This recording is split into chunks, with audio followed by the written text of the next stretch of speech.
रुद्रची तर आजकाल खूपच मजा चालू आहे. कसं ते पुढे सांगतेस तुम्हाला. सकाळी अगोदर उठून मस्त असं पोहे बनवले. पोह्याचा नाश्ता हा उत्तम आणि सोपा वाटतो. मग परदेशी अगोदर पोहे बनवले आणि आम्ही निघालो सगळेजण बाहेर. मग आठवड्यात जरा फिरायला जायचं होतं आम्हाला.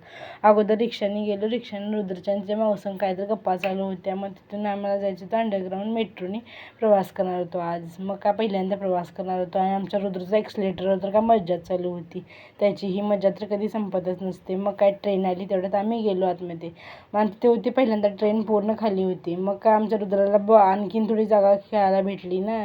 मग काय तिथं रुद्रची थोडी मस्ती चालू होती. आहोचं मेघाचं काय काय ट्रेनबद्दल डिस्कशन चालू होतं आणि आमच्या साहेबाचं बॉल घेऊन बॉल दाखवणं सगळ्यांना चालू होतं.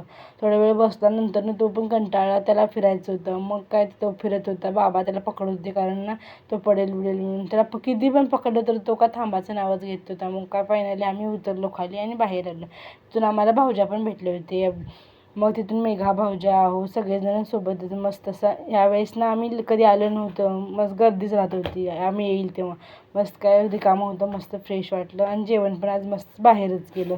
जेवण करून तिथून निघालो राणीच्या बागेत. मग काय तिथे पण हिरवगार मस्त. रुद्र तर तिथं आणखी रुद्रसाठीच आम्ही गेलो होतो खास राणीच्या बागेत. मस्त वेगवेगळे प्राणी वगैरे बघण्यासाठी. पक्षी प्राणी तिथे पण खूप मस्त मस्त प्राणी होते. वाघ आणि खरं तर माकडाला बघितल्यानंतर रुद्रची काय रिॲक्शन वेगळीच चालू होती. ते रुद्र आणि रुद्रचे बाबाला रुद्रला मस्त असं दाखवत होते. आणि ते हे बघा अरे हरिण सगळं बघून झाल्यानंतर खूप कंटाळा आला होता तर घरी आलो. मग काय पण आज तर खूपच मजा आली आणि घरी गेलो कंटाळा होतो. मग कसा वाटला व्हिडिओ नक्की कमेंटमध्ये सांगा आणि लाईक शेअर सबस्क्राईब करायला विसरू नका. तोपर्यंत बाय.